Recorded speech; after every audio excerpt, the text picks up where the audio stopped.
नमस्कार, आप देख रहे हैं के न्यूज इंडिया का खास कार्यक्रम जनहित और मैं हूं आपके साथ गरिमा वाजपेयी। योगी सरकार अगर सूबे की कानून व्यवस्था को लेकर सबसे बड़ा दावा करती है तो वो है महिला सुरक्षा का। लेकिन जिस तरीके से अयोध्या में ट्रेन के भीतर एक महिला सिपाही लहूलुहान और तार तार हालत में मिली है, उसने सरकार के सावे दावों पर गंभीर सवाल खड़े कर दिए हैं। महिला सिपाही के साथ हुई दरिंदगी की वजह से वो आज भी जिंदगी और मौत के बीच लखनऊ के केजीएमयू अस्पताल में जूझ रही है। ये वाकया इतना गंभीर है कि इलाहाबाद हाईकोर्ट ने स्वतः संज्ञान लेते हुए इसकी सुनवाई में एक इतिहास रच दिया है। इलाहाबाद हाईकोर्ट की चीफ जस्टिस प्रीतिंकर दिवाकर ने मीडिया में आई खबरों का खुद संज्ञान लेते हुए रविवार की रात को अपने घर पर एक विशेष अदालत बिठाई और सरयू एक्सप्रेस ट्रेन में महिला सिपाही के साथ हुई दरिंदगी को लेकर पहले पीआईएल कराई और फिर इस मामले पर देर रात ही सुनवाई कर दी है।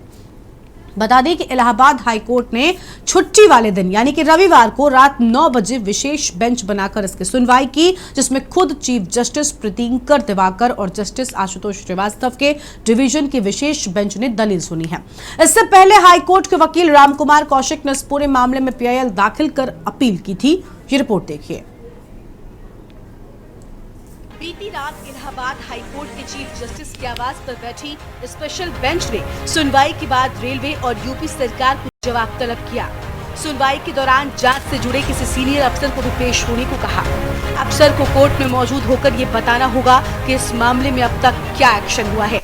सरकार को ये भी बताना होगा कि इस मामले में अभी तक आरोपियों की पहचान और गिरफ्तारी हुई है या नहीं।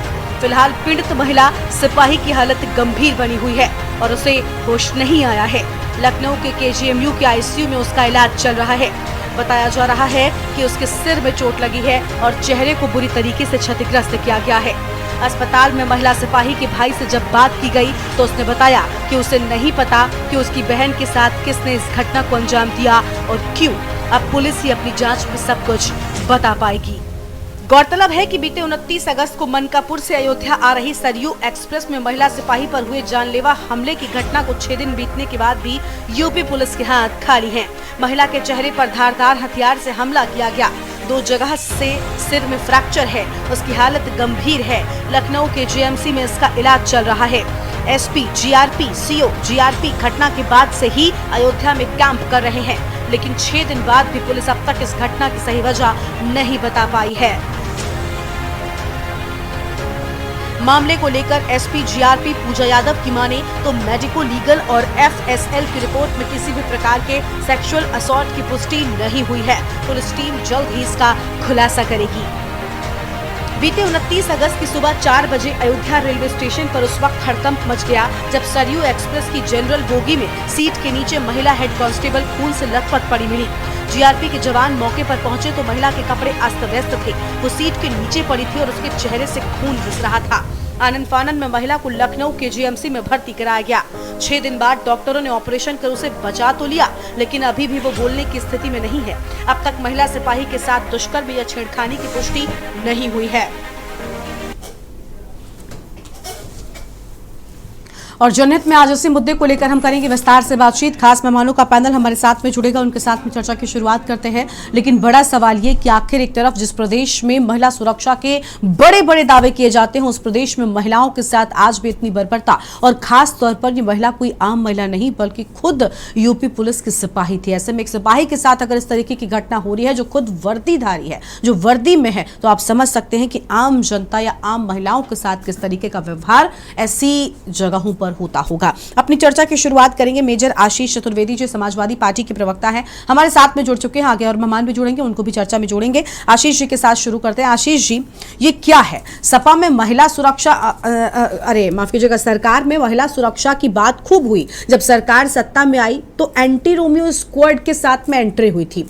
सत्ता में आते ही, मुख्यमंत्री बनते ही मुखिया जी के तुरंत ही एंटी रोमियो स्क्वाड का गठन किया गया। कई जगहों से खबरें आई, लड़के लड़कियों को उठाया जाने लगा, लड़के लड़कियों पर एक्शन किया जाने लगा।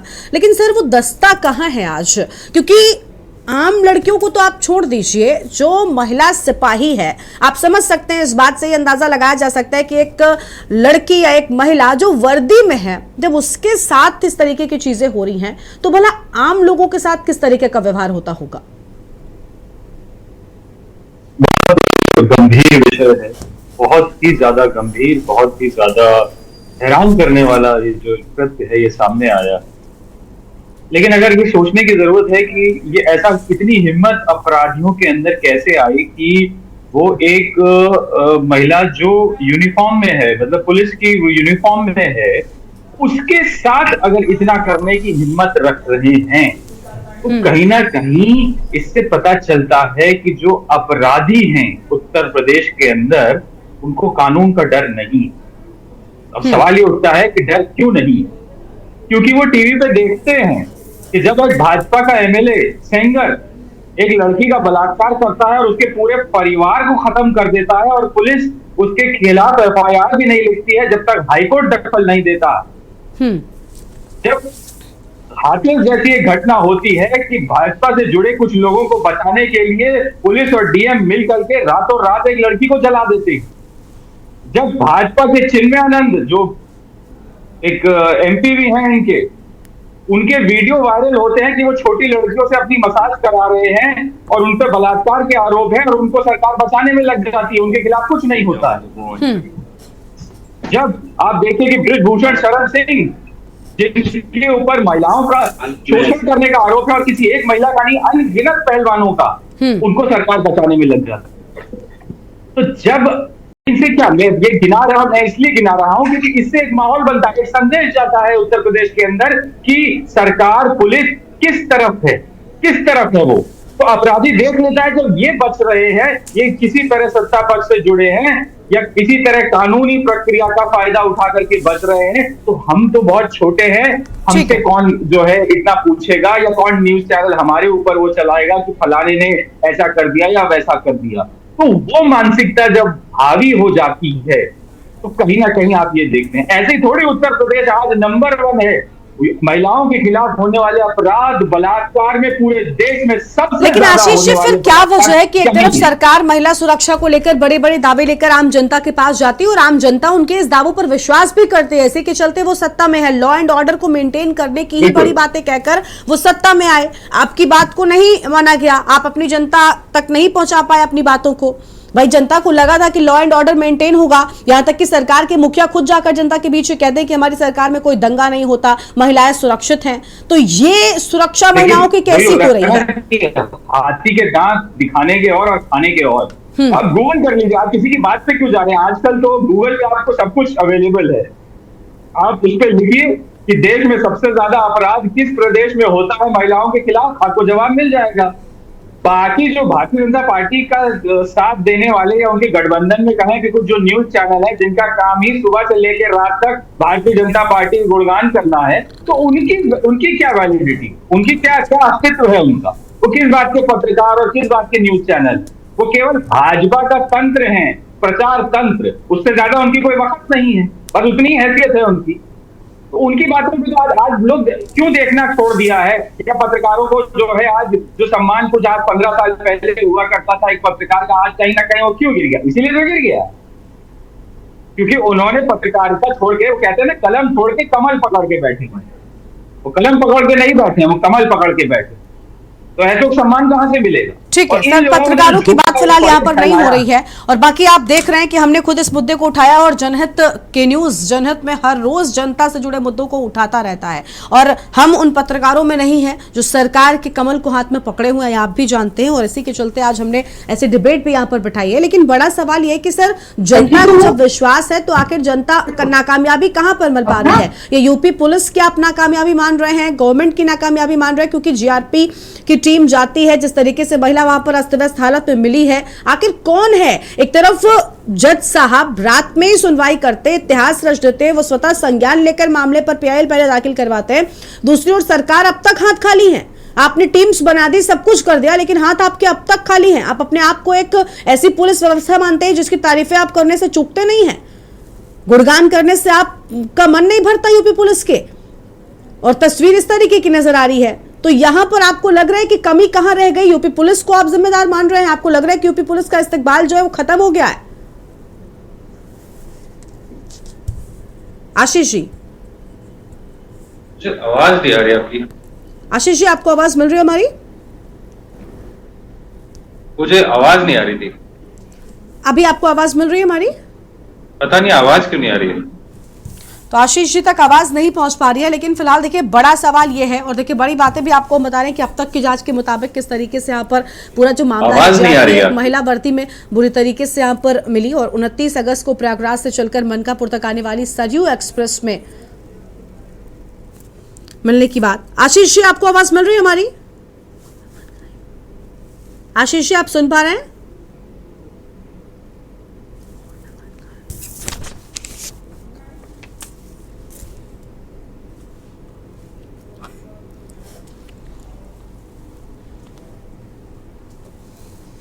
तो अब तक की जांच के मुताबिक क्या कुछ सच सामने आया है वो आपको हम बता रहे हैं।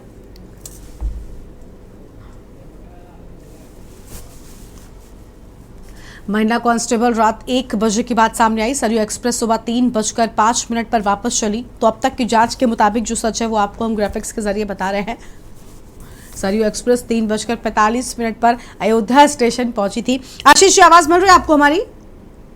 आवाज आ रही है। बिल्कुल आशीष जी, देखिए हम यही बात कर रहे हैं ना कि सरकार ने इन सारे बड़े बड़े दावों को जनता को बताया था, अपनी बात की थी। यूपी पुलिस का गुणगान अक्सर ही खुद सरकार के लोग करते आए हैं। यूपी पुलिस को इतना बड़ा माना गया कि भाई ये तो पाताल से माफियाओं को निकाल लाते हैं, लेकिन आखिर इतने दिन बीत जाने के बाद भी अब तक ये उन लोगों का पता क्यों नहीं लगा सके? इस मामले में अब भी यूपी पुलिस के हाथ खाली क्यों है?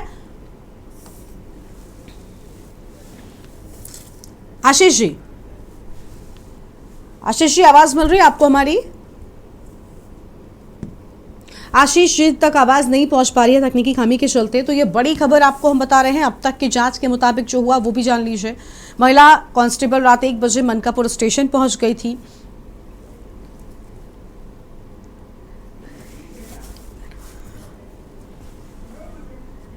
और सरयू एक्सप्रेस सुबह 3:05 पर वापस चली।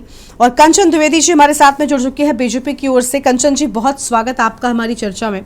कंचन जी, जो मामला सामने आया है मुझे लगता है आप भी इस बात से अवगत होंगी, और इस बार इस मामले में कोर्ट की ओर से इतिहास रचा गया है। कोर्ट ने रात में ही, संडे का दिन आप समझ सकती हैं, जिस दिन बंदी होती है उस दिन भी स्वतः संज्ञान लेते हुए जज साहब ने इस मामले में सुनवाई की है। कहां है यूपी पुलिस मैडम? एक तो पुलिस वालों की ही सुरक्षा नहीं है, पुलिस वाले ही सुरक्षित नहीं है। एक लड़की जो वर्दी पहने हैं उसके साथ क्या वारदात हुई भगवान जाने, क्या कुछ हुआ अब तक सामने नहीं ला पाई है यूपी पुलिस। ना तो उन लोगों का पता लगा पाई है जिसने उस महिला के साथ ये हरकत की है। क्या कुछ कहेंगे आप अपनी इस यूपी पुलिस पर? कंचन जी आवाज मिल रही है आपको? कंचन जी आवाज पहुंच रही है आप तक हमारी? तो कंचन जी तक भी आवाज नहीं पहुंच पा रही है। और महिला के चेहरे पर आपको हम बता दें कि धारदार हथियारों से हमला किया गया था।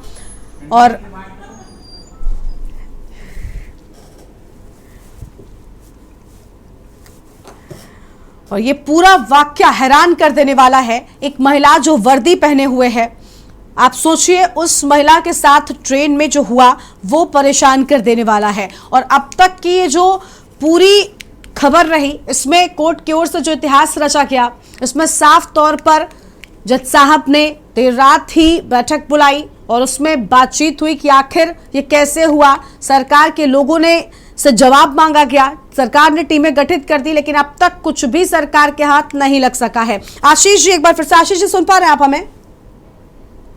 आवाज आ रही है। आशीष जी, बीजेपी से कंचन जी जुड़ी थी, हमने सवाल पूछा लेकिन उन्होंने कुछ जवाब नहीं दिया। जवाब आज है भी नहीं लोगों के पास कि आखिर ऐसे मामलों में किन शब्दों में और क्या जवाब दिया जाए, किन शब्दों से अपनी यूपी पुलिस का अब गुणगान किया जाए। मैंने पहले भी कहा था कि ये वही यूपी पुलिस है जो पाताल से भी माफियाओं को निकाल कर ले आती थी, लेकिन इस मामले में जो जिम्मेदार हैं, जो दोषी हैं, जो आरोपी हैं, उनका पता अब तक नहीं लगा पाई। यूपी पुलिस के हाथ खाली है। ये कैसी पुलिस व्यवस्था है सर? क्या कहेंगे आप इस पर? देखिए, कहीं ना कहीं बहुत बड़ा एक धब्बा लगा है। आप देश में माहौल देखिए ना, आप मणिपुर की घटना को भी देखिए। भारतीय जनता पार्टी का रुख जो है वो बलात्कारियों की तरफ क्या है, उससे ही तो ये अपराध बढ़ रहा है। कहीं ना कहीं पुलिस तो कर सकती है, लेकिन पुलिस को कोई ये दबाव बनाए, कोई उसको कहे कि भाई हाँ तुम्हें अपराधियों को पकड़ना है, तुम्हें बलात्कारियों को पकड़ना है। मैं जहां रहता हूं अंचल गॉल सिटी में, लखनऊ में, अभी 3 दिन पहले की बात है, एक फौजी है, उसकी बेटी शाम के 7 बजे यहाँ नीलमत्था एक इलाका है वहां से आ रही थी, अखबारों में भी इसकी बहुत चर्चा है। 4 लड़के उसको शाम को 7 बजे घेर लेते हैं, खींचने की कोशिश करते हैं, अपहरण करने की कोशिश करते हैं। जब वो लड़की अपना बचाव करती है, 20 बार उसके ऊपर 20 बार उसके ऊपर हमला होता है।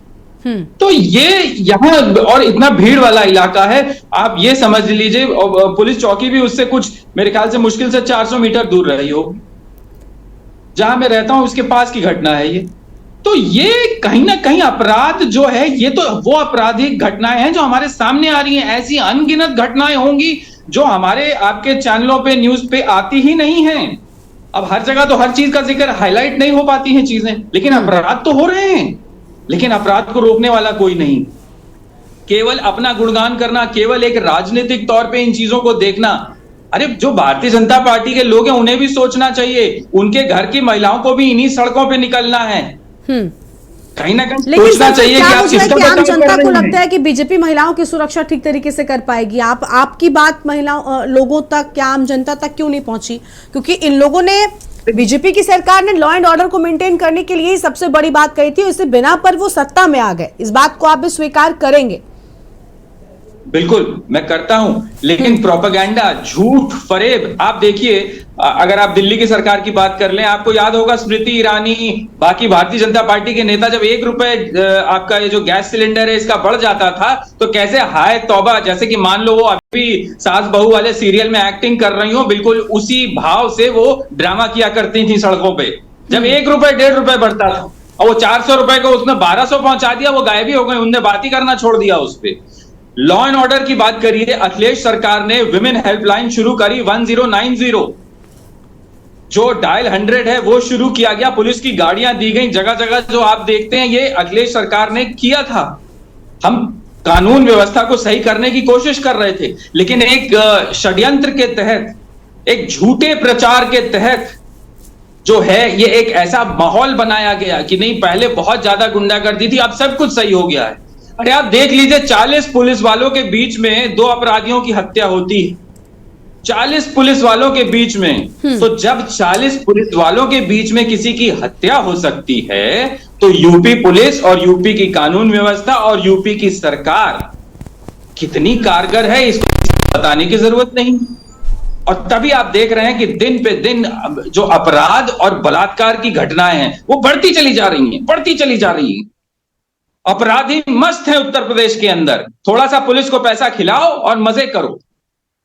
यह है हाल इस वक्त उत्तर प्रदेश का। अफगानिस्तान जैसा हाल बना रखा है उत्तर प्रदेश का भारतीय जनता पार्टी की सरकार। ठीक है आशीष जी, आपसे आगे भी चर्चा करते हैं। ठीक है आशीष जी, आपसे हम आगे चर्चा करते हैं इस मुद्दे पर। एक दर्शक हमारे साथ में जुड़ चुके हैं, उमेश जैन जी हैं, उनका रुख करेंगे। उनसे संपर्क टूट गया है। ठीक है आशीष जी, आपके पास आते हैं। आशीष जी, आप जो बातें कह रहे हैं कि भाई सरकार के लोग वो प्रोपेगेंडा फैलाते आए हैं, झूठ फरेब फैलाते आए, लेकिन आम जनता ने फिर भी विश्वास किया, महिला सुरक्षा की चाहे बात हो या जो भी हो, इन सब पर विश्वास कर उनको सत्ता में लेकर आए, लेकिन बावजूद इसके जो चीजें थी वो निकलकर सामने नहीं आई। कंचन द्विवेदी जी एक बार फिर से जुड़ चुकी। कंचन जी, आवाज मिल रही है आपको हमारी?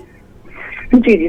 कंचन जी, ये क्या है? आपकी यूपी पुलिस क्या कर रही है? आपकी यूपी पुलिस तो पाताल से भी माफियाओं को निकाल लेती है, इन्हें घर में नहीं बैठने देती, इनका बुलडोजर भी खूब चलता है, लेकिन एक महिला के साथ, और पुलिस की ही महिला है, पुलिस की वर्दी में थी, उसके साथ जब इस तरीके का वाकया हुआ, ट्रेन में क्या कुछ हुआ, इसका सच अब तक सामने नहीं आ सका है। न वो लोग मिल सके हैं जिसने उस महिला के साथ इस तरीके की हरकत की है। अब आप बताइए कि आपकी यूपी पुलिस क्या कर रही है? हाँ जी, मैंने उस मामले में देखा है, मैंने समझा लोगों से, तो यही पता चला कि इसमें जांच चल रही है। कुछ भी जो भी वहां पर घटना हुई है वो पता नहीं चला, पर हाँ ये बहुत ही दर्दनाक है और इससे सभी को इस बात से तकलीफ है, कष्ट है, ऐसा नहीं होना चाहिए। लेकिन देखा जाए तो हाईकोर्ट ने जिस तरीके से तुरंत तत्काल में ही इस चीज को संज्ञान में लिया है, तो ऐसा नहीं कह सकते कि सरकार, मैं कह सकती हूँ कि हाँ कहीं ना कहीं इस मामले में पुलिस पीछे रही है। बिल्कुल बात है, एक तो पहली बात महिला की बात है, दूसरी बात कि ये क्या हो रहा है और कैसे हो गया ये मामला। लेकिन इतना नहीं कहा जा सकता, बाकी जो है जो जांच चल रही है, क्या फैसला आता है, कह रहे हैं कि ऐसा नहीं कह सकते कि सरकार ने कुछ किया नहीं है। हाईकोर्ट ने अगर एक्शन लिया है और सरकार से जवाब मांगा है, तो सरकार ने अब तक यूपी पुलिस को भी उन्होंने कटघरे में खड़ा कर दिया, और साथ ही इस पूरे मामले पर अब सरकार भी जवाबदेही है, जवाब देना होगा कि आखिर क्यों इस तरीके की घटनाएं हो रही हैं। 29 अगस्त का ये मामला है, आज 4 से 5 दिन 6 दिन होने को हैं, अब तक यूपी पुलिस के आपके हाथ खाली हैं। आपके यूपी पुलिस के बारे में कितने बड़े बड़े गुणगान किए गए हैं ये तो आप भी जानती होंगी ना। क्या यूपी पुलिस एक महिला के अपराधियों को पकड़ने में नाकामयाब है? और यूपी पुलिस अगर खुद की महिलाओं की सुरक्षा नहीं कर पा रही तो मैडम आप आम जनता से किस मुंह से ये बात कहते हैं कि हम आपको सुरक्षित रखेंगे और सुरक्षा प्रदान करेंगे? अब आप बताइए। तो ये देखने की बात है कि वहां पर दुर्घटना क्या हुई है और इस केस बेस पर हुई, क्योंकि इस मामले में अभी हम बिना जांच हुए पूरे फैसले पे नहीं जा सकते। कोई भी दुर्घटना हुई है, उस महिला के साथ कुछ भी हुआ, उस महिला की हालत देखकर समझ में आ रहा है मैडम। अब तक हम ये नहीं कह रहे कि अभी कुछ किसी चीज की पुष्टि हुई है, लेकिन महिला की क्या चोटें सब कुछ बयान नहीं कर रही है? महिला के साथ अगर मारपीट भी हुई तो किसने की? क्या उन लोगों को बिल्कुल, लेकिन क्या हमारे आपके, मैं भी शर्मिंदा हूं कि आखिर उस महिला के साथ जो हुआ, मुझे बहुत दुख है, लेकिन क्या मेरे इस दुख से, आपके इस दुख से, हमारे आपके शर्मिंदा हो जाने से उस महिला की वो तकलीफें खत्म हो जाएंगी? क्या आपको लगता है, या वाकई में उसे न्याय तब मिलेगा जब उसके दोषियों को पकड़कर यूपी पुलिस लाकर कटघरे में खड़ा करेगी? 6 दिनों का वक्त बीत चुका है और हाथ खाली है यूपी पुलिस के। ऐसे मामले में जब उनके खुद के बीच की एक महिला के साथ ये घटनाक्रम हुआ है, अब आप सोचिए कि आम जनता के साथ जो होता होगा तो यूपी पुलिस क्या काम करती होगी। अब मैं तो खुद इस बात को मान भी रही हूं कि हो सकता है यूपी पुलिस पूरे दिन रात एक कर लगी हो उनके पकड़ने में, क्योंकि अब ये उनके अपने बीच की एक महिला का मामला है, लेकिन तब भी ये हालत है तो आम जनता के साथ अगर होता तो क्या होता? डिपार्टमेंट की बात है तो वो खुद ही परेशान होंगे कि उनके साथ वो बिल्कुल भी बैठे नहीं होंगे और पूरी तरीके से दम लगा के अपनी पूरा सर्च कर रहे होंगे। लेकिन बिल्कुल आप जो कह रही, मैंने आपके कहने से पहले उस बात को स्वीकारा कि मैं ये भी मानकर चल रही हूँ कि अब यूपी पुलिस के लोग दिन रात एक करके इस केस पर लग गए होंगे, लेकिन सवाल यहाँ पर यह कि आप सोचिए कि यूपी पुलिस का इस्तकबाल किस कदर खत्म हो चुका है। एक वर्दी में लड़की है, उस लड़की के साथ भी क्या कुछ हो रहा है, तो आम लड़कियां जब सड़क पर चलती हैं, आम लड़कियां जो ट्रेन में सफर करती हैं, उनके साथ क्या होता होगा? आप भी एक महिला है, मैं आपसे इस बात का सवाल पूछ रही हूँ, बताइए आप। नहीं, बिल्कुल मैं ये कह सकती हूँ कि ये सोच करके सभी के हृदय काम चाहेंगे कि ये व्यवहार किसी एक पुलिस वाली महिला के साथ में हो रहा है तो आम लड़की के लिए, लेकिन नहीं, वो कहीं ना कहीं दुर्घटना जो घटना घटित हुई है वो थोड़ा बहुत देखने जैसा उसमें है कि क्या हुआ है आखिरकार, क्योंकि आम लड़की सारे लोग सफर कर रहे हैं, सारे लोग उसमें जाते हैं, लड़कियां भी जाती हैं, तो अगर सबके लिए देखा जाए तो मैं नहीं कह सकती, क्योंकि हर एक लड़की सफर कर, लेकिन जो एक लड़की भी अगर है और वो अगर महिला ऑफिसर या फिर किसी अधिकारी पोस्ट में है या फिर पुलिस में ही है अगर वो महिला, लेकिन उसके साथ ऐसा होता है तो ये बिल्कुल ही निंदनीय है, ये नहीं होना चाहिए। लेकिन बस मैं यही कहूंगी कि जो भी ये निकल करके आएगा जांच में उसकी पहले पुष्टि होनी चाहिए कि वहां पर हुआ क्या है। बाकी इस बात से यूपी पुलिस भी सबक लेगी और इस बात से सरकार को भी शर्मिंदा होना चाहिए। कम से कम आपने इस बात को 10 लड़की परसेंटेज में नहीं होनी चाहिए, उनके लिए हर एक लड़की। यूपी पुलिस सबक लेगी और यूपी पुलिस कम से कम आने वाले वक्त में अपने आप को इस तरीके से मजबूत भी करेगी। ठीक है, ईरा झा हमारे साथ में जुड़ चुकी है, वरिष्ठ पत्रकार है, उनको भी जोड़ लेते हैं। ईरा जी, बहुत स्वागत आपका हमारी चर्चा में। ईरा जी, जो घटना हुई शर्मसार कर देने वाली है, हाईकोर्ट के जज ने स्वतः संज्ञान लेते हुए पूरे मामले में देर रात ही, संडे के दिन, छुट्टी के दिन, उन्होंने यहां पर लोगों को बुलाया और जवाब मांग लिया। अब तक हाथ खाली है। 29 अगस्त की घटना है। यूपी पुलिस क्या कर रही थी? ये तो वो पुलिस वाले लोग हैं ना जो भाई पाताल से भी माफियाओं को निकाल लेते हैं। ये डायलॉग हमने न जाने कितने मंचों से हमने आपने सुना होगा, लेकिन अब ये उन दरिंदों को निकाल कर क्यों नहीं ला पा रहे जिन्होंने इस महिला के साथ, उनके अपने बीच की एक कर्मी के साथ में ये हरकत की है? आप क्या कहेंगे इस पूरे मामले पर? इसे आप फेलर मानती हैं ईरा जी उत्तर प्रदेश पुलिस का? बिल्कुल, आपके साथ ही ये रात दुर्व्यवहार हुआ है। अभी तक बलात्कार वगैरह की पुष्टि नहीं हुई है, लेकिन ये घटना तो हुई ही है। बिल्कुल, अटेम्प्ट टू मर्डर हुआ है और उसके बावजूद आप उसके लिए कुछ नहीं कर पा रहे हैं। मेरे ख्याल से उनके साथियों, मतलब हाईकोर्ट से पहले तो उनके साथियों को सबक चाहिए था एक्टिव होना, वो कुछ हुए नहीं। तो आश्चर्य, हाईकोर्ट ने जो कदम उठाया उसके बारे में भी मुझे थोड़ा शक है, इसलिए कि हाईकोर्ट कोई कदम उठाता है, सरकार एक कानून ले आती है, सुप्रीम कोर्ट कोई कदम उठाता है, सरकार एक कानून ले आती है। इसमें तो आम आदमी को न्याय मिलेगा ऐसा लगता ही नहीं है मुझे, सच्ची बात तो ये है। और इस लड़की के साथ जो हुआ है वो तो वास्तव में शर्मनाक घटना है। और बताइए जी। बिल्कुल, आशीष जी के पास चलेंगे। आशीष जी सपा प्रवक्ता है। आशीष जी, कंचन जी ने माना कम से कम कि हाँ ठीक है भाई यूपी पुलिस लगी होगी, लेकिन बड़ा सवाल ये है कि देखिए हम भी इस बात को स्वीकार करने को तैयार है कि हम मान लेते हैं यूपी पुलिस ने अब दिन रात एक कर दिया होगा, लेकिन आप सोचिए दिन रात एक करने के बाद भी 6 दिनों के बाद भी अब तक हाथ खाली नजर आ रहे हैं। यानी साफ तौर पर अब उत्तर प्रदेश पुलिस का फेलियर जो है वो साबित होता हुआ दिखाई दे रहा है। उत्तर प्रदेश की पुलिस आज से नहीं, ये बरसों से जो उसकी फंक्शनिंग है उस पर लोगों को विश्वास तो नहीं है। ज्यादातर अधिकांश लोग पुलिस के बारे में क्या राय रखते हैं वो हम सब जानते हैं कि, और खास तौर पे उत्तर प्रदेश की पुलिस, और विशेष रूप से जब से भारतीय जनता पार्टी की सरकार बनी है तब से पुलिस का जो रोल रहा है वो क्या रहा है दिखाने का, और असलियत में क्या है। क्राइम बढ़ता जा रहा है, खुलेआम क्राइम हो रहा है जो है कहीं ना कहीं पुलिस की शय से होता है। और ये कोई पहली घटना नहीं होगी जहां पे ऐसी चीजें समझ में आ जाती हैं या दिखाई दे जाती हैं। कहीं ना कहीं जब ऊपर से इन लोगों को शय मिल रही है तभी ऐसा अपराध बढ़ रहा है। जब तक शय ना मिले ऊपर से, अपराधी कभी ज्यादा इतने दिन अपराध नहीं कर सकता जब तक उसको संरक्षण ना मिल रहा हो। जब उसे संरक्षण मिलता है अपराध करने का तभी अपराध जो है वो फैलता है। और वही हम देख रहे हैं कि पूरे उत्तर प्रदेश के अंदर इतना अपराध बढ़ता जा रहा है जिसकी, और देश में कई जगह बढ़ रहा है जहां जहां भारतीय जनता पार्टी की सरकार है। आप देख लीजिए कि हमारा देश बदनाम हो रहा है। अभी मोदी जी गए थे वहां दक्षिण अफ्रीका, वहां लोगों ने उनके खिलाफ नारे लगाए, उनके प्राइम मिनिस्टर उनको रिसीव करने तक नहीं आए इस घटना के चक्कर में कि आप ये बर्बरता जो है फैला रहे हैं पूरे देश में। भारत की इमेज गिर रही है, लेकिन इन सब चीजों से इन लोगों को फर्क नहीं पड़ता है। आप देख लीजिए ना, आप याद कीजिए वो दिन जिस दिन सदन में 2 विधायक थे, जब सदन की कार्रवाई चल रही थी विधानसभा में, वो पॉर्न देख रहे थे बैठ करके। कौन सी पार्टी के थे? भारतीय जनता पार्टी के। क्या कार्रवाई करी भारतीय जनता पार्टी की सरकार ने? अपने विधायकों को नोटिस दिया, निकाला उनको। जो सदन में बैठ के लड़कियों के नग्न चित्र देख रहे हैं वो विधायक हैं इनके। तो और क्या होगा उत्तर प्रदेश के अंदर? इसी से सीख लीजिए ना। और मैंने आपको अनगिनत एग्जाम्पल सुनाए कि जहां इनके विधायक, इनके सांसद के वीडियो वायरल हैं, बलात्कार के अपराधी उनके ऊपर मुकदमे हैं, वो घूम रहे मजे में, सरकार बचाने में लगी हुई है। वहां भी कोर्ट को जो है संज्ञान लेना पड़ता है। और यहां भी देखिए आपको कि 5 दिन के बाद जब देखा चीफ जस्टिस ने कि कुछ नहीं हो रहा है, तब जाकर के संज्ञान लिया। और आप देखिए आपके चैनल, मैं समझता हूं क्योंकि मैं लगभग रोज ही डिबेट पे रहता हूं, आपका चैनल इकलौता चैनल है जिसने इस पे डिबेट करी है। और खास तौर पे भारतीय जनता पार्टी के गठबंधन वाले तो 4-5 चैनल हैं जो हमेशा चीन और भारत पे, जो पाकिस्तान पे हमला करते रहते हैं बैठ करके और गुणगान करते रहते हैं, वो ये इस पे डिबेट नहीं करेंगे। वो नहीं करेंगे इस पे डिबेट, उनके लिए ये मुद्दा नहीं है। तो कहीं ना कहीं ये सब चीजें जब उजागर ही नहीं हो रही, उनको दबाने का एक सोशल मीडिया को इस्तेमाल करने का प्रयास किया जा रहा है भारतीय जनता पार्टी द्वारा, तो फिर और होगा क्या? इसीलिए हो रहा है। और वही मैं कह रहा हूं कि भारतीय जनता पार्टी के लोगों को सोचना चाहिए कि तुम्हारे घर की औरतों को भी इन्हीं सड़कों पे चलना है। जब तुम गुणगान करते हो ऐसे लोगों का, तो एक दिन जो आग तुम लगा रहे हो तुम्हारे घर तक आएगी, उस दिन समझ में आएगा।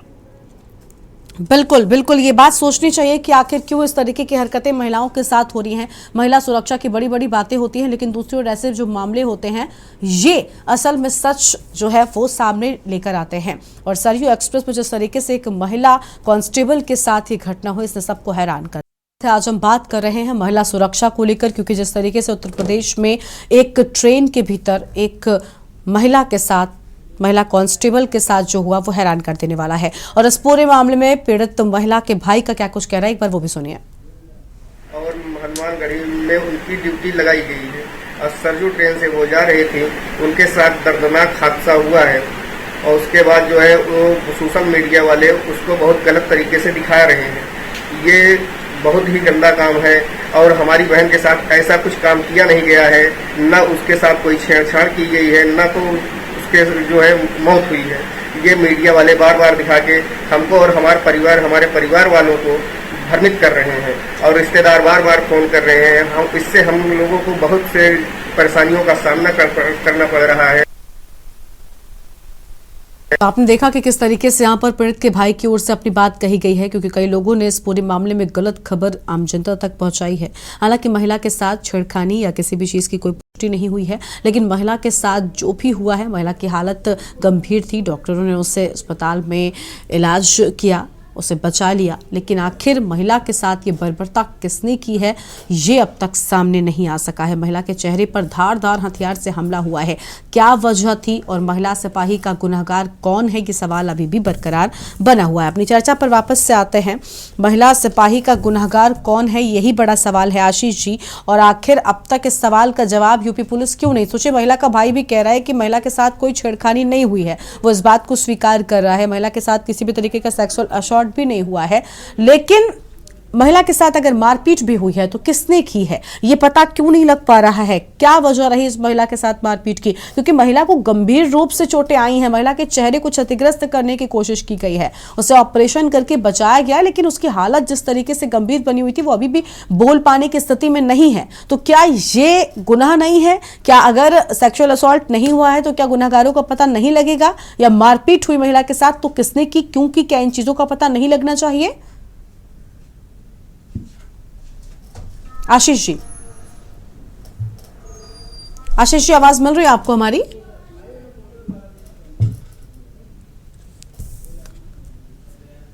आशीष जी, आपको हमारी आवाज मिल रही है? आशीष जी तक आवाज नहीं पहुंच पा रही है। कंचन जी, आप हमारे साथ में जुड़ी हुई हैं? कंचन जी, आपको आवाज मिल रही है? ईरा जी, आप सुन पा रही हैं? मैं जी ईरा जी, आप बताइए, आप वरिष्ठ पत्रकार हैं, आपको लगता है कि ऐसे मामलों में, एक तो देखिए अभी भाई की क्या कुछ बात है, उसने क्या कुछ कहा हमने वो भी सुनाया, भाई का कहना है कि कई सारे लोगों ने गलत खबरें भी दिखाई हैं, कई सारे लोगों ने अलग अलग बातें कही, जबकि सेक्सुअल असॉल्ट या छेड़खानी जैसा कुछ नहीं हुआ है, लेकिन बावजूद इसके महिला के साथ अगर मारपीट भी हुई है तो उसके भी जो दोषी हैं, आरोपी हैं, उनको पकड़ा जाना चाहिए जल्द से जल्द।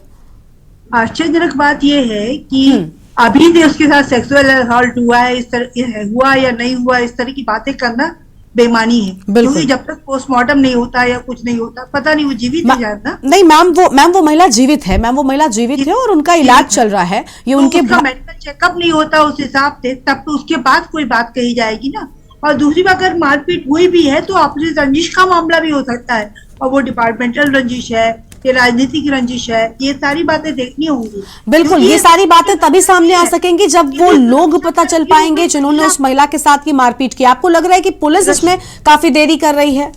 पुलिस, जी हाँ बिल्कुल। अब बताइए, चौथे दिन डीजीपी जो आज उनको देखने गए, तो ये क्या बात है कि आपकी एक निचली महिला कर्मी के साथ इतना बड़ा हादसा हुआ है और आप उसे देखने 4 दिन बाद जा रहे हैं? बिल्कुल, आपको तुरंत पूछना चाहिए था, आपको तुरंत कार्रवाई करनी चाहिए। हाईकोर्ट को क्यों उठाना पड़ा करो, जब आपने कोई कार्रवाई नहीं की इसलिए ना? तो फिर देखिए, इस तरह बड़े आश्चर्य की बात है, वो हाईकोर्ट ने भी जो किया बहुत अच्छा किया, लेकिन उस पर भी अब कितना अमल हो पाता है, कितना क्या हो पाता है, क्योंकि सरकार तो, पुलिस तो सरकार की सुनती है और सरकार की ही चलती है हर बात में। हाईकोर्ट है ऐसे ही रह गया है, मुझे लगता है। ठीक है ईरा जी, आते हैं आपके पास। एक दर्शक हमारे साथ में है, प्रेम जी चेन्नई से जुड़ चुके हैं। बहुत स्वागत प्रेम जी, आपका क्या कहना चाहेंगे आप? नमस्कार मैम जी। मैम, इतने दिनों से आप दिखा रही है महिला सुरक्षित नहीं है यूपी में, ये तो ठीक है। अब जो सुरक्षित रखती है महिलाओं को, वो पुलिस वाली महिला फंस गई, और पुलिस वाली महिला के लिए भी कोर्ट को इंटरफेरेंस करना पड़ा। अब पुलिस वाले जवाब नहीं दे रहे। मैम, इसके पीछे का मकसद ये समझ में नहीं आ रहा है। हमारे पीएम से लेके, सीएम से लेके और होम मिनिस्टर से लेके, उन्होंने सबने आके यहाँ पे भाषण दिए कि हमारे यहाँ महिलाएं सुरक्षित है, और फिर अलग अलग चैनलों पर भाषण दिखाए गए, छोटे छोटे लड़कियों को खड़ा किया गया कि हम सुरक्षित है यहाँ, हमको सब कुछ सुरक्षित है यहाँ, हम रात में 12 बजे निकल सकते हैं। इसका मतलब कौन है? सबसे बड़े दोषी हमारे पीएम, सीएम और गृह मंत्री साहब है, जिन्होंने आके दुष्प्रचार किया इस चीज का। उसी दुष्प्रचार का परिणाम है कि जो हौसले बुलंद है अपराधियों के, वो बहुत बुलंद हो गए, और उनके लिए प्रचार किया गया कि योगी का बुलडोजर या पीएम साहब की ये इच्छा या गृह मंत्री साहब की ये इच्छा। मेरे कहने का मतलब है मैडम, उनका दुष्प्रचार उसने यूपी को नष्ट कर दिया और कर रहा है। ठीक है, यानी आपको भी लगता है कि देखिए एक तरफ दावे हो रहे हैं और कौन आखिर ऐसा कर रहा है? आशीष जी आवाज मिल रही है आपको हमारी? बिल्कुल, देखिए दर्शक भी यही कह रहे हैं कि एक तरफ तो बड़ी बड़ी बातें हो रही थी, लेकिन आखिर जिन लोगों पर सुरक्षा की जिम्मेदारी होती है, आमतौर पर जब महिलाओं की जब मौजूदगी जिस जगह पर होती है वहां पर महिला पुलिस कांस्टेबल्स तैनात किए जाते हैं। आप सोचिए, महिला पुलिस कांस्टेबल के साथ ही अगर इस तरीके की हरकत हो रही है तो वो क्या सुरक्षा प्रदान करेंगे आम महिलाओं को? दर्शक भी, जनता भी अब इस बात को स्वीकारने लगे हैं। आशीष जी, बात है ना, देखिए बार बार वही बात आ रही है कि जब सरकार की मंशा ही नहीं है अपराध को रोकने की, एक होता है मंशा ना होना, यहाँ तो अपराधियों को बचाने की मंशा बिल्कुल साफ है। तो कहीं ना कहीं अभी जैसे मैं सुन रहा था जो बयान दिए गए,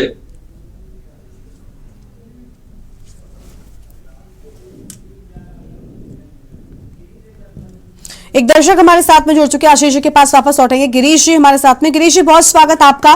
गिरीश जी हम ये कहना चाहते हैं कि जब तक ये महिला बोलेगी नहीं जी, अगर बोल पाई तो ये रहस्य खुलेगा, वरना ये रहस्य का रहस्य ही रह जाएगा। लेकिन ये इंडिकेशन है सरकार के लिए, सरकार अच्छी तरह समझ ले कि वह अपने वोट बैंक के लिए अयोध्या में भारी भीड़ जुटाना चाहती है, तरह तरह के प्रचार और दुष्प्रचार कर रही है राम मंदिर को लेकर के, लेकिन वो संभाल नहीं पाएंगे क्योंकि देश दुनिया के बड़े बड़े अपराधी भी वहां पहुंच रहे हैं चारों तरफ वारदात करने के लिए, और उसे रोकने और पकड़ने का कोई नेटवर्क सरकार के पास नहीं है। इनकी साधारण पुलिस इसको रोक नहीं पाएगी, इसलिए सोच समझकर भीड़ जमा करें। और लोग भगवान कहीं नहीं है, भगवान के चक्कर में वहां न जाएं और आप आगे पीछे पर्यटन करें, क्योंकि एक साथ भीड़ जुटाने पर आपकी वहां कोई सुरक्षा नहीं होगी। आपके रास्तों में एक्सीडेंट होंगे, आप वहां पर मारे जाएंगे, लूटपाट होगी आपके साथ, आप होटलों में सब जगह ठगे जाएंगे, आप कहीं न जाए, वहां कोई भगवान नहीं है। भगवान थे वो निकल गए, अब यहाँ भगवान कोई है नहीं। अब नेता हैं जो सिर्फ अपने वोट बैंक के लिए जनता को गुमराह कर रहे हैं। कोई सुरक्षा नहीं कर सकता आपकी, आपका व्यवहार, आपकी सोच आपकी रक्षा कर सकती है। ठीक है गिरीश जी, बिल्कुल ठीक बात है। बहुत शुक्रिया आपका हमारे साथ जुड़ने के लिए, अपनी बात रखने के लिए। तो देखिए आप यहाँ पर अब जनता भी इस बात को स्वीकारने लगी है कि अब अपनी सुरक्षा भैया खुद करनी है। आशीष जी, आप समझ रहे हैं इस बात को, यानी आम जनता के मन से ये भाव खत्म हो गया है कि पुलिस है हमारी रक्षा करने के लिए। आशीष जी, ऐसा है कि भारतीय जनता पार्टी के जो नेताओं ने, उनके वीडियो वायरल हैं कि वो पुलिस वालों को धमकी। बिल्कुल आशीष जी, आवाज मिल रही है आपको? जी जी बिल्कुल आशीष जी, देखिए ये बहुत बड़ा सवाल है कि आखिर इस तरीके की घटनाएं क्यों हो रही हैं। अब तो आम जनता भी इस बात को स्वीकार करने लग गई है। सरकार को ऐसी बातों पर शर्म आनी चाहिए कि आम जनता के मन से ये भाव उन्होंने मिटा दिया है कि पुलिस उनकी सुरक्षा कर सकती है। ईरा जी हमारे साथ में लगातार बनी हुई है। ईरा जी, आपको लग रहा है कि सरकार के लिए भी एक बहुत बड़ा फेलियर है ये? बिल्कुल है ही, क्योंकि सरकार जो है उसको करना तो चाहिए था इस विषय पे, और वो उसका जब दावा है कि हम यहाँ पे अपराध नहीं होने देते, इस तरह के सारे दावे करती है, तो उसके फिर एक सुरक्षा कर्मी के साथ इतना बड़ा अपराध कैसे हो गया? और महिलाओं के साथ तो लगातार कोई ना कोई घटनाएं होती जा रही हैं। मैं देखती हूँ महिला आयोग भी कुछ नहीं कर पाता, इस तरह की बहुत सारी चीजें हैं, क्या किया जाए? और इस पूरे मामले में देखिए हम चर्चा को आगे बढ़ाएंगे, लेकिन महिला मोर्चा के सदस्य से हमारे संवाददाता अरमान आसिफ ने इस पूरे मामले को लेकर विस्तार से बातचीत की, एक बार वो भी सुन लेते हैं। कांस्टेबल के साथ हुए दुर्व्यवहार, जो अभी कुछ दिन पहले अयोध्या में महिला कांस्टेबल के साथ दुर्व्यवहार हुआ था, जिसको बुरी तरीके से जख्मी कर दिया गया था। आप लोगों को रोका गया है मैम? सबको रोका जा रहा है। महिला विरोधी ये सरकार है, ये सरकार महिला विरोधी है, महिला पर अत्याचार होता है, ये रोक रही है। मैम आप लोगों को रोका गया है? यहाँ पे देखिएगा कुछ महिलाएं हैं जो जिनकी गाड़ी रोक ली गई थी। मैम आप लोगों को रोका गया है? आप लोगों को रोका गया? ये कोई तरीका थोड़ी होता है। आप कौन होते हैं किसी की गाड़ी रोकने वाले, खासतौर से महिलाओं की? और पुलिस, वो भी पुरुष पुलिस। हम लोगों से ये पूछे कि आप लोग जा कहाँ रही है? इनको ये अधिकार किसने दिया है कि एक पुरुष पुलिस हो के ये हमसे पूछे कि हम जा कहाँ रहे हैं?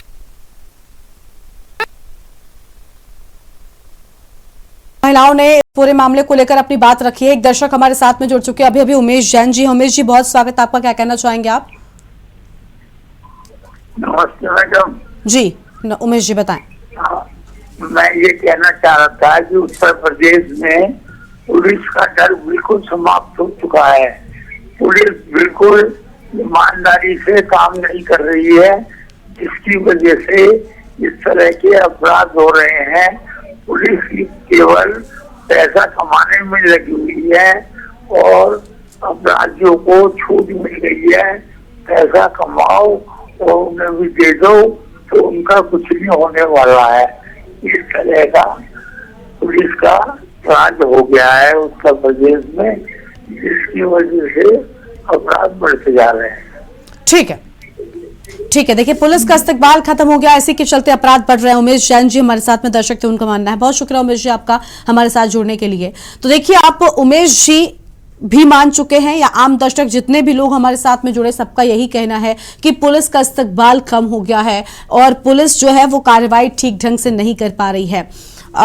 ईरा जी हमारे साथ में लगातार बनी हुई है। ईरा जी, अगर वर्तमान के समय में देखें तो उत्तर प्रदेश में जिस तरीके से अपराध चरम पर नजर आ रहा है, फिर चाहे वो पुलिस कर्मियों के साथ ही घटनाएं हों, अलग अलग जगहों पर हमने देखा है पुलिस ही अब सुरक्षित नहीं बची है। कहीं पर थाने पर जाकर पुलिस पर हमला हो जाता है, पुलिस वालों को थाना छोड़कर भागना पड़ता है, या कहीं पर पुलिस की मौजूदगी में गोलियां चल जाती हैं, किसी की हत्या हो जाती है। अरे पुलिस तो छोड़िए, अब तो कटघरे में खड़े व्यक्ति पर भी गोली चला दी जाती है। यानी जहां न्याय मिलता था वहीं पर अपराध जो है वो पनपने लगा है। वर्तमान के समय में जिस तरीके से अपराध बढ़ा है, क्या सरकारों को विचार नहीं करना चाहिए कि आखिर ऐसा क्यों हो रहा है? क्या जवाबदेही सरकार की नहीं होनी चाहिए कि आखिर इतनी ज्यादा घटनाएं बढ़ रही हैं और सरकार अभी भी सीना ठोक कर यह बात कह रही है कि हम सुरक्षा प्रदान करते हैं महिलाओं को और आम लोगों को? ईरा जी, देखिए, हमारे देश का दुर्भाग्य है कि इस समय केंद्र में और राज्य में एक ही पार्टी की एक समान सरकार है। उत्तर प्रदेश की बात कर रही हूँ मैं। तो ऐसी स्थिति में अगर उत्तर प्रदेश में कोई कार्रवाई भी होनी चाहिए तो वो नहीं हो पाती है। और ठीक है, अपराध हुए जा रहे हैं, सरकार उन्हें प्रेशर दे रही है, सरकार को सूट करता है। अब सरकार को चुनाव जीतना है, या आपराधिक तत्व जो है सरकार का सहयोग करते हैं, पैसा उनको यही से आता है तरह तरह के लोगों से जो अपराध करते हैं, और भी बहुत सारे लोगों से। तो अब क्या करें?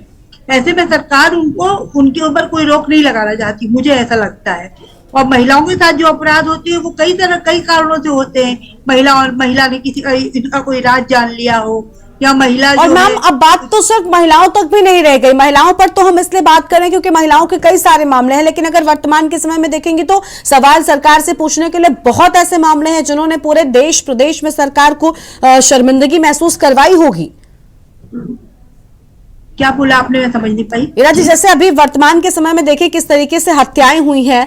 अभी लखनऊ में गोली चल गई थी, कोर्ट के भीतर गोली चल रही है। क्या इन सारी घटनाओं में भी अपराध ही तो पनप रहा है और पुलिस नाकामयाब नजर आ रही है? वो तो हाँ ना, पुलिस कुछ देखिए, पुलिस तो जो सत्ता है उसकी गुलाम है। अगर बीजेपी की सरकार आएगी तो बीजेपी की गुलाम है, कांग्रेस की सरकार आएगी तो कांग्रेस की गुलाम है। तो पुलिस तो उनके इशारों पर काम करती है, वो जैसा कहे। वो चाहे अपराध करवा दे, चाहे मरवा दे, चाहे लोगों के गले कटवा दे, जो भी कर दे। तो ये सत्ता के ऊपर है, ये सत्ता उनसे किस तरह डील करती है। ठीक है, तो वो हो रहा है, हम देख रहे हैं। हम लोग सब खाली दर्शक है, मूक दर्शक है, कुछ कर नहीं सकते हैं। क्योंकि इस निजाम में जिसने भी मुंह उठाया उसके साथ क्या हुआ लोगों ने देखा है, इसलिए नहीं हो सकता, मुझे लगता है। बिल्कुल। आशीष जी हमारे साथ में जुड़े हुए हैं, समाजवादी पार्टी की ओर से प्रवक्ता है, उनका नाम ठीक किया जाए, वो समाजवादी पार्टी से हमारे साथ में जुड़े हैं। आशीष जी, आप देखिए अभी वरिष्ठ पत्रकार हैं ईरा जी, वो भी इस बात को स्वीकार कर रही है कि भाई पुलिस वाले पर भी मजबूरी है, यानी पुलिस वालों पर भी उन्हें फ्री हैंड नहीं दिया गया है। आप इस बात को स्वीकार करते हैं? आपको लगता है कि ऐसा है? जी बिल्कुल। इसमें दो पहलू हैं। एक तो कहीं ना कहीं जो बड़े अपराधी हैं, जो बड़ा अपराध कर रहे हैं, उनको बचाया जा रहा है। जो सत्ता पक्ष से जुड़ जाते हैं उनको बचाया जाता है। आप देख लीजिए, केंद्र की सरकार हो या प्रदेश की सरकार हो, केंद्र की सरकार के दो बहुत अच्छे उदाहरण मैं आपको देना चाहूंगा। एक वेस्ट बंगाल में एक मिनिस्टर थे जिनके ऊपर, जो कि वैसे तो ममता बनर्जी की सरकार में थे, लेकिन उनके ऊपर फाइनेंशियल मतलब चार्जेस थे कि इन्होंने बहुत बड़ा गमन किया है। और एक महाराष्ट्र के मंत्री जी थे जो थे, उनके ऊपर भी इसी तरह फाइनेंशियल गमन का जो है आरोप था। ये दोनों भारतीय जनता पार्टी में आके शामिल हो गए, और जैसे ये शामिल हुए, इनके जो खिलाफ जो मुकदमे थे खत्म हो गए, और ये लोग वापस। और मजे की बात देखिए कि जैसे इनके मुकदमे जो है सीबीआई ने वापस लिए, ये अपनी अपनी पार्टियों में वापस चले गए। ठीक है, तो कहीं ना कहीं इस तरीके का जवाब खुला आप ये जो है अपराधियों को बचाना ये जब करेंगे तो इस तरीके की घटनाएं आपके समक्ष बिल्कुल, यानी आएंगी। आपको लग रहा है कि अपराध चरम पर पहुंचता जा रहा है और पुलिस हाथ पर हाथ धरे बैठी रह जाती है। बहुत शुक्रिया आप सभी मेहमानों का हमारे साथ जुड़ने के लिए, अपनी बात रखने के लिए। तो देखिए, अयोध्या में जिस तरीके से ट्रेन के भीतर एक महिला के साथ ये दरिंदगी हुई, महिला के साथ मारपीट हुई है, ये शर्मसार कर देने वाली है। हालांकि इस पूरे मामले में खुद हाईकोर्ट के जज ने स्वतः संज्ञान लेते हुए मामले पर अब जांच शुरू हो गई है, लेकिन बड़ा सवाल यह है कि उत्तर प्रदेश पुलिस के हाथ अब तक खाली क्यों है। आप सबका बहुत बहुत शुक्रिया हमारे साथ जुड़ने के लिए। और किसने आखिर ये साजिश रची, महिला सिपाही का गुनहगार कौन है और क्यों महिलाओं के साथ हो रहे अपराध लगातार बढ़ते जा रहे हैं और सरकार इस सब पर कुछ नहीं कर पा रही है, क्यों महिलाएं सुरक्षित नहीं है। और सबसे बड़ी बात तो ये कि ये कोई महिला कोई आम महिला नहीं थी, ये महिला पुलिस कांस्टेबल है, पुलिस की वर्दी में थी और उस दौरान उस महिला के साथ मारपीट हुई। क्या कुछ हुआ वो ये महिला ही बता सकती है, लेकिन बड़ा सवाल ये कि जो पुलिस प्रशासन के लोग हैं, जो पुलिस अफसर हैं, वो आखिर अब तक जांच में आगे क्यों नहीं बढ़ पाए हैं। जनहित में आज उतना ही। आप देखते रहिए न्यूज़ इंडिया। नमस्कार।